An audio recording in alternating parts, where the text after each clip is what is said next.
Halo guys, gimana kabarnya? Semoga kalian semua sehat selalu dan tetap semangat menjalani aktivitas. Kali ini saya akan membahas film yang berjudul Pasukan Berani Mati. Film ini dipersembahkan untuk mengenang jasa para pejuang Indonesia yang berjuang mati-matian melawan agresi militer Belanda demi mempertahankan kemerdekaan Indonesia. Silakan jauhi keramaian dan dengarkan baik-baik alur filmnya.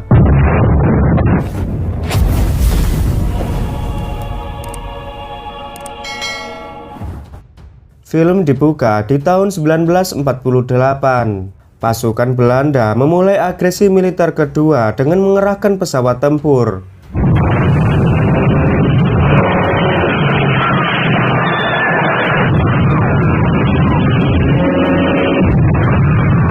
Kapten Bondan yang baru saja menikah segera mempersiapkan pasukannya untuk bertempur melawan pasukan Belanda. Para warga dan semua santri juga mengangkat bambu runcing membantu pasukan TNI. Merdeka! Mereka semua menunggu waktu yang tepat untuk melakukan penyergapan. Ketika pasukan Belanda tiba, pertempuran pun dimulai.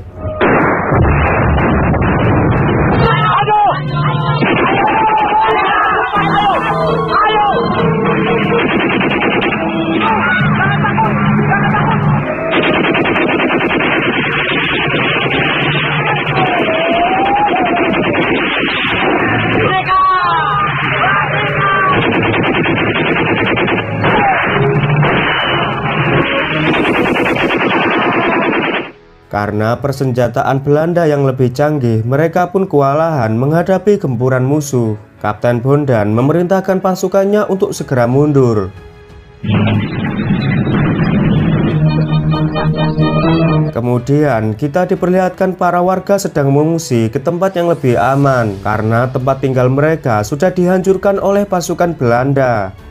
Namun dalam perjalanan mereka kembali diserang pesawat tempur Belanda.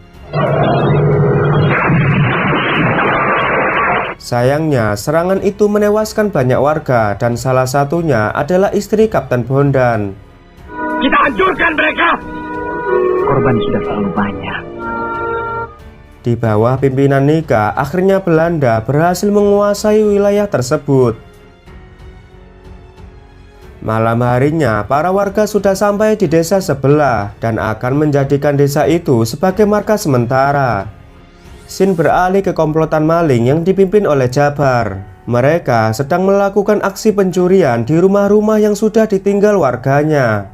Namun aksi mereka dipergoki pasukan Belanda yang sedang patroli.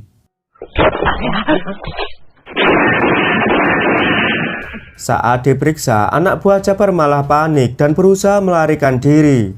Lari!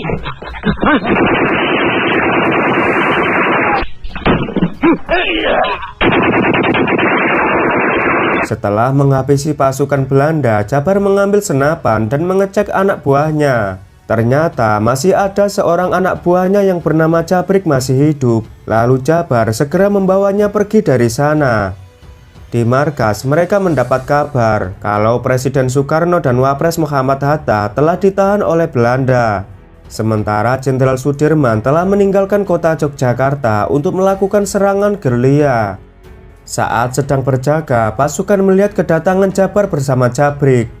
Jabar menyatakan kalau dirinya ingin bergabung bersama mereka. Namun mereka menganggap kalau Jabar adalah mata-mata Belanda karena membawa senjata. Aduh, galak-galak lah. Semua senjata harus dilucuti. Ketika mereka lengah, Jabar menodongkan senapan ke pasukan dan minta bertemu dengan Kapten Bondan. Panggilkan komandanmu. Bilang, Jabar pengen ketemu. Mendengar keributan di luar, Kapten Bondan akhirnya datang dan menanyakan apa yang terjadi. Jabar kembali menyampaikan kalau dirinya ingin bergabung dengan pasukan Kapten Bondan berjuang mengusir Belanda. Tapi di tengah perbincangan, Jabrik yang dari tadi sudah sekarat akhirnya meninggal. Jabrik mati. Saya memang maling, tapi saya kira bukan pengkhianat bangsa. Melihat keseriusan Jabar, Kapten Bondan akhirnya mau menerimanya. Tapi dengan syarat Jabar harus mentaati semua peraturan yang ada di sana dan tidak boleh membuat keributan lagi. Jabar yang kelaparan meminta makan di dapur umum. Namun Jabar berulah lagi karena tidak dilayani dengan baik sama Latifah. Jabar yang gak terima malah menantang orang-orang yang ada di sana buat adu mekanik. Sersan Ginting yang mendengar itu langsung melayani tantangan Jabar. Aku hanya menjawab tantanganmu. Ayo.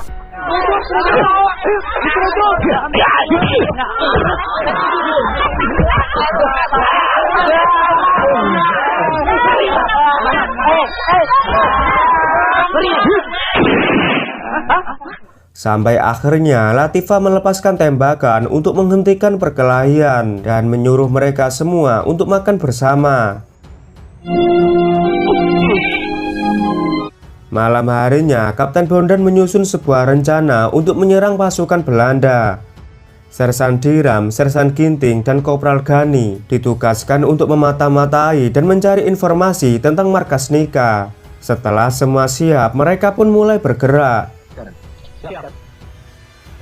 Sesampainya di markas Nika, ternyata ada para bocil yang akan membantu mereka.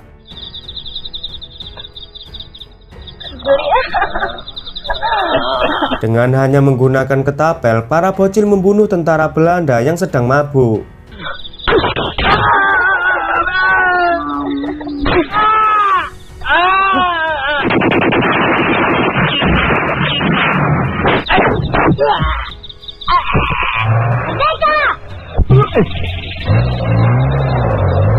Misi selanjutnya, mereka akan menyergap pasukan Belanda di sebuah jembatan. William bertugas memasang sebuah bom di bawah jembatan dan akan diledakkan saat pasukan Belanda melintasi jembatan itu. Sedangkan yang lainnya sudah bersiap di posisinya masing-masing. Ketika pasukan Belanda sampai di sana, ternyata sang kapten sangat waspada. Dia menyuruh anak buahnya mengecek ke bawah jembatan untuk memastikan tidak ada jebakan yang bisa mengancam keselamatan mereka. Mereka berdua pun dihabisi sebelum melapor ke atasannya.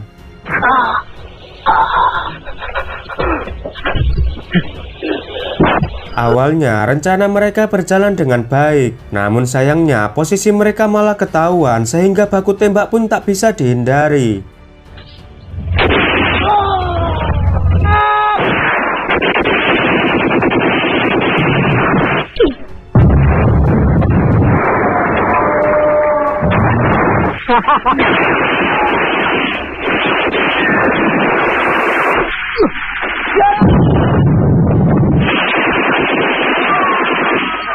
Karena kalah jumlah pasukan dan persenjataan, Kapten Bondan terpaksa menarik mundur pasukannya. Dan sialnya, Kopral Gani dan Latifah malah tertangkap dan menjadi tawanan. Sedangkan sekelompok tentara Belanda juga telah mengetahui posisi pasukan Kapten Bondan yang akan menyeberangi sungai dengan menggunakan rakit.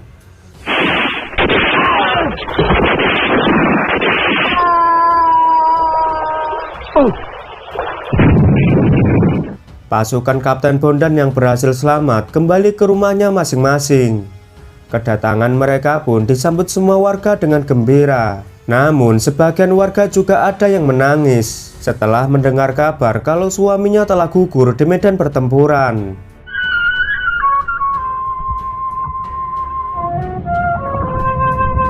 Di markas pasukan Belanda, Sersan Gani sedang disiksa agar mau membocorkan informasi tentang persembunyian markas pejuang Indonesia. Walaupun disiksa sampai berlumuran darah, Sersan Gani lebih memilih diam. Karena tak dapat informasi apapun, mereka melanjutkan dengan menginterogasi Latifah. Mayor Nika mengancam akan menyiksa Latifah dengan siksaan lebih menyakitkan jika tak mau membocorkan informasi. Melihat kondisi Gani yang sudah babak belur, Latifah tetap teguh pada pendiriannya karena dia tak mau menjadi pengkhianat bangsa. Latifah pun disetrum sampai hampir pingsan.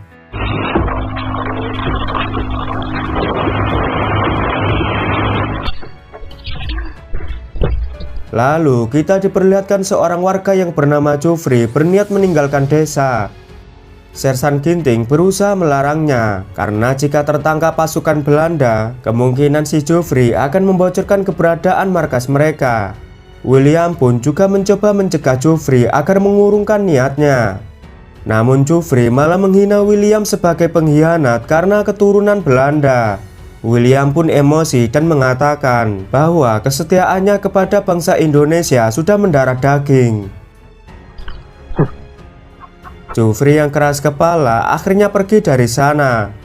Sementara di tahanan, Latifah sedang dibujuk oleh temannya yang bernama Bandi. Bandi ini adalah teman seperjuangannya Latifah. Namun sekarang dia menjadi pengkhianat bangsa dan bergabung dengan Belanda. Bandi menyuruh Latifah agar memberitahu markas pasukannya, sebab jika tidak, pasukan Belanda akan menangkap ayah Latifah. Karena Latifah masih menolak, tentara Belanda menangkap ayahnya Latifah yang merupakan seorang kiai. Penangkapan itu disaksikan oleh Amin, adiknya Latifah. Amin lalu mengadukan hal ini kepada Pak Marsan yang menjadi mata-mata di markas pasukan Belanda. Pak Marsan menyarankan Amin untuk mengirim pesan kepada Kapten Bondan. Pak Kiai dipertemukan dengan Latifah supaya memberitahu markas putrinya. Walaupun Latifah sedang ditahan, Pak Kiai tidak goyah sedikit pun. Karena tak memberi jawaban, Pak Kiai pun disiksa dengan dicabuti kukunya. Bunuh saja aku, dia tidak tahu apa-apa. Latifah gak tega melihat ayahnya merintih kesakitan. Mayor Nika menyuruh Latifah agar memberitahu lokasi pasukannya. Sang Kiai lalu memberitahu putrinya bahwa menjadi pengkhianat adalah tindakan yang sangat tercela dan dibenci oleh Tuhan. Mayor Nika yang kesal dengan kejamnya membunuh sang Kiai.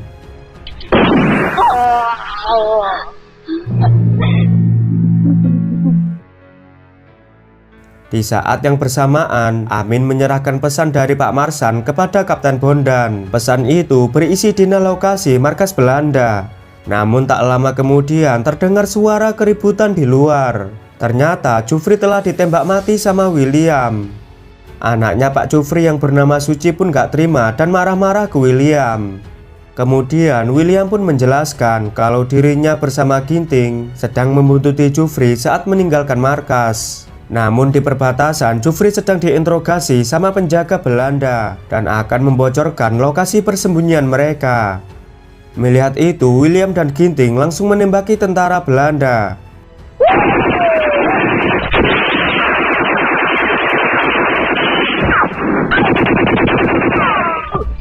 Tapi sayangnya Joffrey juga tertembak. Walau sudah dijelaskan, Suci masih nggak terima dan menganggap William adalah pembunuh. Suci lalu balas dendam dengan membocorkan lokasi markas pejuang kepada Mayor Nika. Latifah yang melihat itu langsung memarahi Suci karena telah membuat pengorbanan ayahnya menjadi sia-sia dan membahayakan nyawa seluruh pejuang di markas. Menyadari kesalahannya, Suci membunuh Bandi sebelum dia juga dibunuh oleh Mayor Nika. Setelah mendapat informasi dari Suci, Mayor Nika mengerahkan pasukannya untuk menyerbu lokasi persembunyian para pejuang.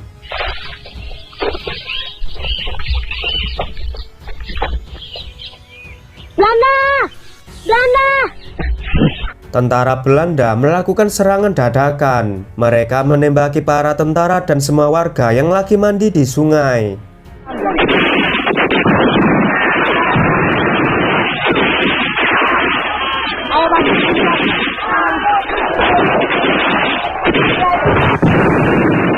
Lalu pasukan Belanda melanjutkan serangan dengan mengebom markas pejuang.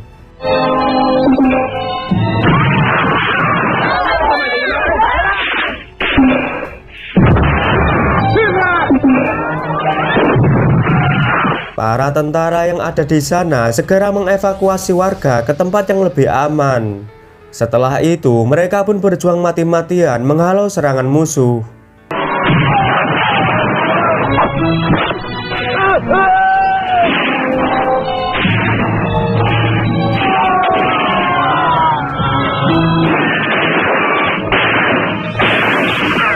Namun sayangnya, serangan ini menewaskan banyak tentara, termasuk Kapten Bondan.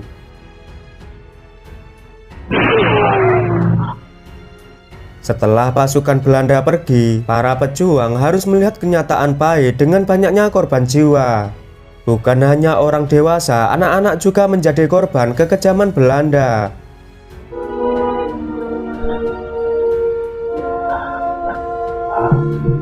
Para pejuang bertekad untuk membalaskan kekalahan mereka terhadap Belanda. Kita harus balas kekejaman ini.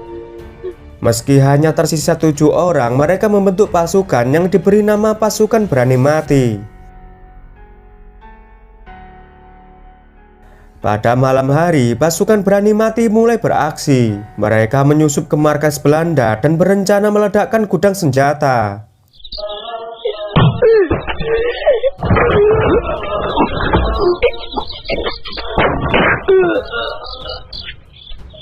Sedangkan di dalam, para tentara Belanda sedang merayakan kemenangan mereka. Hal itu pun dimanfaatkan oleh para pejuang untuk meledakkan tempat pesta.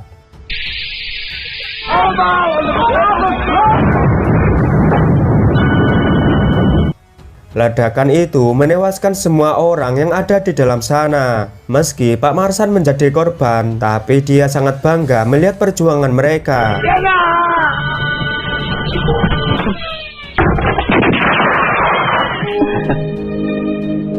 Setelah membebaskan Latifat dan Gani, para pejuang terlibat pertempuran sengit. Sebagai pasukan berani mati, para pejuang bertempur habis-habisan tanpa mengenal rasa takut akan kematian.